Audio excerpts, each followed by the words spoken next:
Hi friends, welcome back to my channel. ఈరోజు మనము అరిసెల్ని ఎలా తయారు చేసుకోవాలో చూద్దాము. ముందుగా బియ్యాన్ని నేను 12 గంటల సేపు నానబెట్టుకున్నాను, లేకుంటే 24 అవర్స్ కూడా నానబెట్టుకోవచ్చు. ఈరోజు నైట్ నానబెడితే మనము మళ్ళీ మరుసటి రోజు పొద్దున్నే ఇలా తీసి నీళ్లు మీరు మారుస్తూ ఉండాలండి. నానబెట్టిన తర్వాత 2 సార్లు 3 సార్లు నీళ్లు చేంజ్ చేస్తూ ఉండాలి, లేకపోతే బియ్యం వాసన వచ్చేస్తాయి. ఇది 3 డేస్ కూడా నానబెడతారు. 24 అవర్స్ నానబెట్టుకుంటే కూడా చాలు. నేను ఇక్కడ 12 అవర్సే నానబెట్టుకున్నాను. బాగా వస్తాయి 12 అవర్స్ అయినా. బాగా నానబెట్టేసి ఇలా పద్దన లేస్తేనే ఇలా తీసి ఒక బట్ట మీద వేయండి. బట్ట మీద తేమ ఆరకూడదండి. కొద్దిగా మనం చెయ్యికి ముడితే తేమ తగులుతూ ఉండాలి. పైన ఒకటి ఇలా ప్రెస్ చేయండి.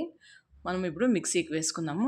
మీరు ఎక్కువ క్వాంటిటీ చేయాలంటే మిల్లుకి కూడా వేయించుకొచ్చుకోవచ్చు. నేను ఇక్కడ 2 గ్లాసులు బియ్యాన్ని నానేసి పద్దన నైట్ నానేసుకోండి. మార్నింగ్ 10-11 ఆ టైంకి మీరు ఇలా ఆరబెట్టుకొని మిక్సీకి వేసేసుకోవచ్చు. ఇప్పుడు మనం ముట్టి చూస్తే మన బియ్యం తేమగా ఉండాలి, మరీ ఎక్కువ కాకుండా ఇలా ప్రెస్ చేసి తేమగా మనం ముట్టితే తెలిసిపోతుంది. చల్లగా అంత ఉండాలి, వాటరు చెమ్మ తెలుస్తూ ఉండాలి. ఇప్పుడు మనం మిక్సీకి వేసుకొని ఇలా జల్లెడ పట్టుకుందాము. ఇది తక్కువ క్వాంటిటీ కాబట్టి మనం మిక్సీకి వేసుకొని జల్లెడ పట్టుకుంటున్నాము. అదే ఎక్కువైతే మనం మిల్లులకి వేయించుకోవచ్చండి. పచ్చి బియ్యమే తీసుకుపోతే వేసిస్తారు కదా, అలాంటి మిల్లులు ఉన్నాయి. నేను ఇంట్లో మీకు ఈజీగా ఎప్పుడైనా పిల్లలకి చేసి పెట్టేది ఎలాగని తయారు చేసి చూపిస్తాను. చూడండి, ఇలా నైస్గా జల్లించుకోవాలి. అది మళ్ళీ ఇలా ప్రెస్ చేస్తే ఆ తేమ ఆరకుండా బాగా ఉంటుంది. మనం అంతా అలాగే మిక్సీ వేసేసుకొని ఇలా చేసేసుకున్నాం కదా. 2 గ్లాసులు బియ్యం తీసుకుంటే నాకు అర గ్లాస్ అంతా నూక మిగిలింది. ఆ జల్లెడ పట్టి నుంచి లాస్ట్లో వస్తుంది కదా, ఆ నూకను పక్కకు తీసేసి పెట్టుకోండి. మళ్ళీ ఎప్పుడైనా చేసినప్పుడు యూజ్ అవుతుంది, ఫ్రిడ్జ్లో పెట్టేసుకోండి. ఈ గ్లాస్తో 2 వేసింటి ఇప్పుడు 1.5 లెక్కకు వస్తుంది మనకి. 1.5 గ్లాసు పిండి, దాన్ని బాగా జల్లించి ప్రెస్ చేసి పైన మూత పెట్టి పక్కన పెట్టుకోండి. తర్వాత మనం పాకానికి ఎండు కొబ్బరి వేసుకుంటున్నాను. ఇక్కడ ఒక చిప్పు అంతా ఎండు కొబ్బరి తీసుకొని దీన్ని తురుముకోవచ్చు. నేను ఇలా కట్ చేసి మిక్సీలో వేసేస్తే తురిమినట్లు అయిపోతుందండి, పొడి పొడిగా అయిపోతుంది. అలా ఈజీ కదా, అలా చేసేసుకోండి. ఎండు కొబ్బరి వేసి పచ్చి కొబ్బరి కూడా వేసుకోవచ్చు, కానీ అది ఎక్కువ రోజులు నిలువ ఉండదు. ఎండు కొబ్బరి వేయడం వల్ల మనం బయట ఎక్కువ రోజులు పెట్టుకున్నా కూడా బాగుంటుంది తినడానికి. చూడండి, కొబ్బరిని కూడా నేను ఇదే జార్లో వేసి మిక్సీ పట్టేస్తాను. బాగా తురిమినట్లు వచ్చేస్తుంది పొడిగా. ఇలా వస్తే చాలు. ఇది పక్కన పెట్టేసుకుందాము. ఇప్పుడు బెల్లాన్ని దంచుకుందాం కదా, ఆ బెల్లం పాకం పట్టుకుందాము. ఒక మందపాటి గిన్నెలో వేసుకోండి, పాకము ఈజీ అవుతుంది మీకు, కింద అడుగంటకుండా బాగా ఉంటుంది. నేను ఇలా కుక్కర్లో వేస్తున్నాను. మనం ఎంత పిండి ఉంటే అంత ఈక్వల్ రేషియో బెల్లం తీసుకోవాలి. నేను ఇప్పుడు 1.5 గ్లాస్ పిండి రెడీ అయింది నాకు, అంతా జల్లించి రెడీ చేయడం వల్ల. కొలిసే అవసరం లేదు, మీకు నూక ఎంత వస్తే అది మైనస్ చేసుకోండి, మిగిలింది మనకి పిండి లెక్కకు వస్తుంది. నేను 2 గ్లాసులు బియ్యానికి నూక ఒక అర గ్లాస్ అంతా మిగిలింది కాబట్టి 1.5 గ్లాసు పిండి దొరికింది.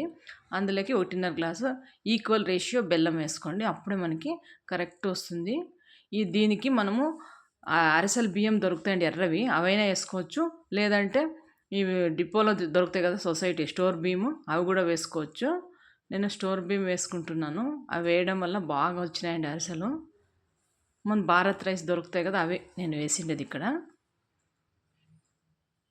దానికి ఒక 4-5 స్పూన్లు వాటర్ వేసుకొని మనం పాకం పట్టుకుందాము. ఎక్కువ వాటర్ వేసే అవసరం లేదు. 1.5 గ్లాసు బెల్లం వేసుకున్నాను కదా, ఒక 5 స్పూన్లంతా ఒక పప్పు గరిటెతో 2 గరిటెలు వాటర్ వేసుకొని ఇలా కలుపుకోండి. త్వరగా మీకు పాకం వచ్చేస్తుంది. చూస్తున్నారు కదా ఎన్ని నీళ్లు వేసినానని. ఇదే నేను ఇంట్లో ఈజీగా పిల్లలకి, మీరు ఎవరైనా ఎప్పుడు చేయకున్నా కూడా కొద్ది క్వాంటిటీలో ఇలా చేసుకోండి, తెలుస్తుంది మీకు. ఒక్కొక్క రోజు చెడిపోయినా కూడా ఇంకో రోజుకి బాగా వస్తాయి.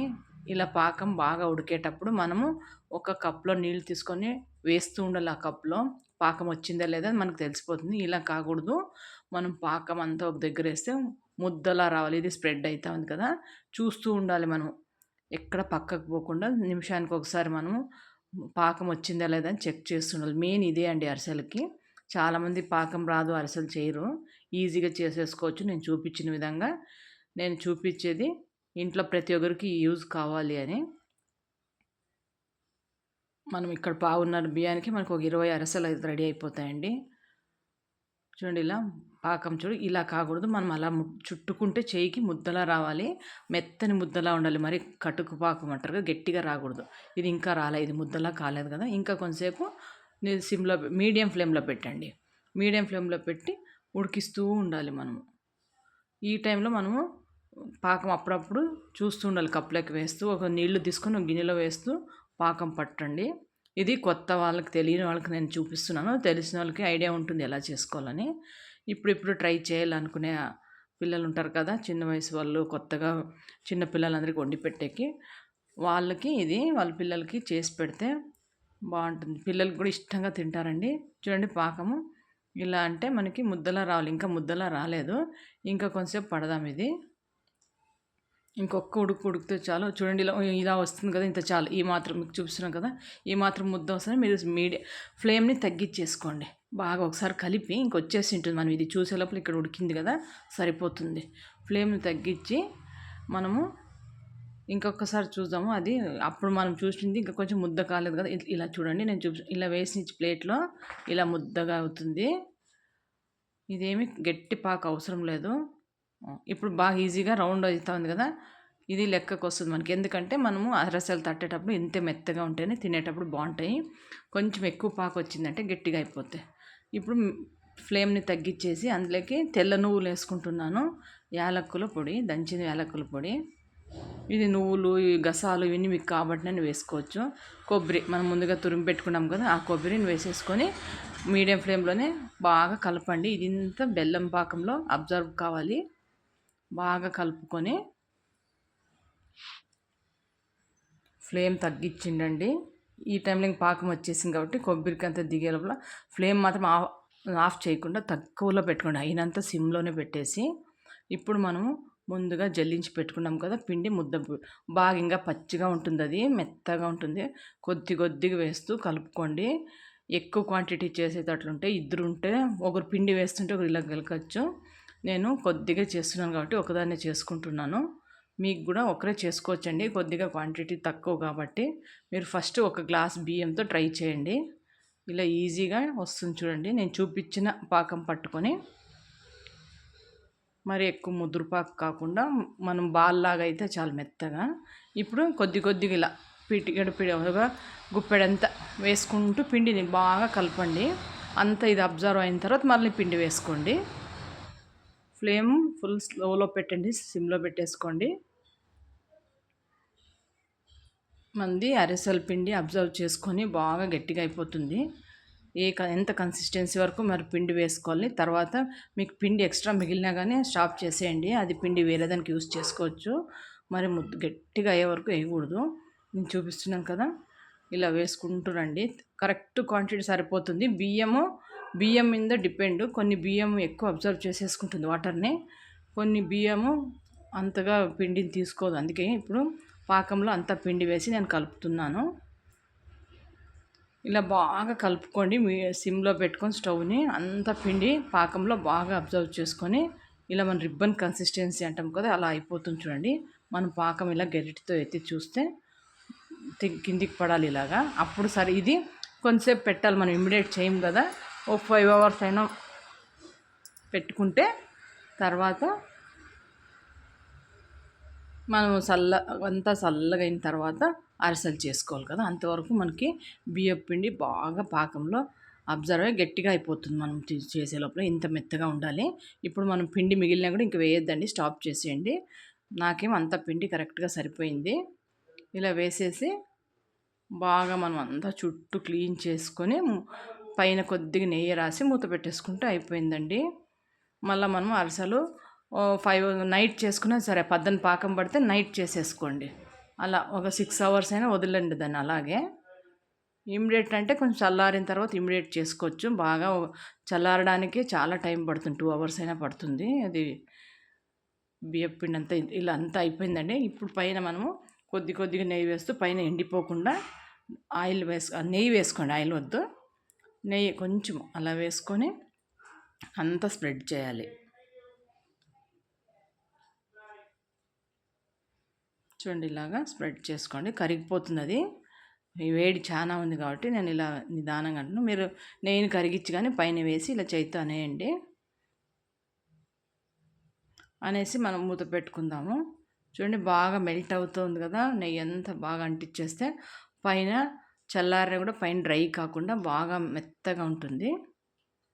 ఇప్పుడు దీన్ని పక్కన మూత పెట్టి పక్కన పెట్టేసుకుందాము. నేను మరి అరిసెలు చేసేటప్పుడు చూపిస్తాను. ఇప్పుడు అయిందండి. నేను పద్దన పాకం పడితే నైట్ చేస్తాను. నైట్కి అంతా చూడండి నెయ్యి కూడా చూడండి ఎంత గట్టిగా అయింది కదా, ఈ మాత్రం అయిపోతుంది. మనం అరిసెలు చేసుకోవడానికి ఈజీ. నూనె కూడా ఎక్కువ పీల్చదండి.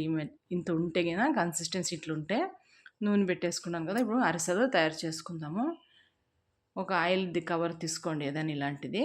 కవర్ మీద మనం ఇలా ఒక ముద్ద, చిన్న ముద్ద తీసుకొని మరీ మందంగా కాకుండా మరీ పల్చగా కాకుండా మీడియంగా తట్టుకోండి. నేను చూపిస్తాను ఎలా చేసుకోవాలని. ఇలా పెట్టుకొని ఇలా అనుకుంటే చాలు, మనకు తెలిసిపోతుంది. మరి పల్చగా కాకుండా మనం నూనెలోకి వేస్తేనే బాగా పూరీలాగా పొంగుతాయండి. అప్పుడు పొంగితేనే కరెక్ట్గా ఉన్నట్లు.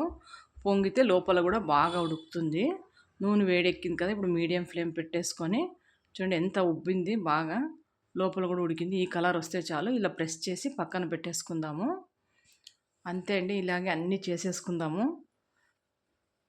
ఫస్ట్ చేసేటప్పుడు కొంచెం కన్ఫ్యూజ్ కావచ్చు మీకు. నిదానంగా ట్రై చేయండి. ఒక గ్లాస్ బియ్యం నానేసుకొని, బియ్యంని మీరు మ్యాక్సిమం అంటే 3 days నానేయచ్చు. మినిమం అంటే 5 hours నానేసుకొని కూడా బియ్యంలో నీళ్ళు అప్పుడప్పుడు చేంజ్ చేస్తూ ఉంటే మన బియ్యంని నీళ్ళు వాసన రాకుండా, స్మెల్ ఏం బ్యాడ్ స్మెల్ రాకుండా బాగుంటుంది. నానేసుకోండి. బాగా అలా చేసుకోవచ్చు ఇంట్లో. ఇప్పుడు ఇంకా గణేష్ పండుగ వస్తుంది కదా, అప్పుడు కూడా మనకి ఇలాంటివి చేసి దేవుని ముందర పెట్టేకి బాగుంటాయి. ట్రై చేయండి మీరు కూడా. ఒక్కొక్క అరిసెనే వేసుకోండి ఆయిల్లో. 2 వేసుకుంటే అతుక్కుంటాయి. నేను 2 వేసాను, కానీ ఒకటి వేడెక్కి పక్కకు వచ్చిన తర్వాత ఇంకోటి వేసుకున్నాను. నేను తక్కువ క్వాంటిటీ గురించి చెప్తున్నాను. ఎక్కువ చేసే వాళ్ళకి ఐడియా ఉంటుంది, వాళ్ళు ఎలాగో చేసేసుకుంటారో. కొత్తగా చేసే వాళ్ళకి, ఐడియా లేని వాళ్ళ కోసం నేను ఇది పెడుతున్నాను. ట్రై చేయండి, తప్పకుండా ఈజీగా వస్తుందండి. ఏం కష్టం లేదు. చూడండి ఎక్కడైనా చెడిపోయిందా, పాకం అలా పట్టుకుంటే చాలు. చూడు పూరిలాగా ఉబ్బుతున్నాయి అన్నీ. ఇలా ఉబ్బినాయంటే బాగా లోపల పొంగుతున్నాయి కదా, ఇలా పొంగితే బాగా లోపలంతా ఉడికింటుంది పిండి కూడా. మీకు లాస్ట్కి ఒకటి చూపిస్తాను ఎలా వచ్చిందని. ఇంక అన్నీ నేను ఇలాగా చేసేసుకుంటున్నాను. మనం పాకం ఒకటండి కరెక్ట్గా పట్టుకున్నామంటే ఇవన్నీ అయిపోతాయండి. ఒక గంటలో అంత వంట అయిపోతుంది మీకు. అన్నీ చేసి బాగా చల్లారిన తర్వాత బాక్స్ కేసి పెట్టేస్తే పిల్లలకి ఇచ్చేకి కూడా బాగుంటుంది. మనం కూడా ఎప్పుడైనా తినేకి బాగుంటాయి. ఫెస్టివల్స్కి కూడా మనం దేవుళ్ళ ముందర ప్లేట్లో పెడుతూ ఉంటాం కదా అన్నీ. అప్పుడు కూడా చేసుకోండి మీరు. గణేష్ పండగకి ఇప్పుడు యూజ్ అవుతుంది మీకు. చూడండి అన్నీ చేసేసుకుని ఎంత బాగున్నాయి కదా, కొనుక్కొచ్చి ఉన్నట్లే ఉన్నాయి. ఈజీగా చేసుకోవచ్చు. ఉబ్బిన తర్వాత లోపల లేయర్స్గా వస్తుంది. పిండి కూడా బాగా ఉడికింటుంది. మీడియం ఫ్లేమ్లోనే చేసుకోండి. తప్పకుండా ట్రై చేయండి. ఎలా వచ్చిందో నా కామెంట్ సెక్షన్లో కామెంట్ చేయండి. Thanks for watching.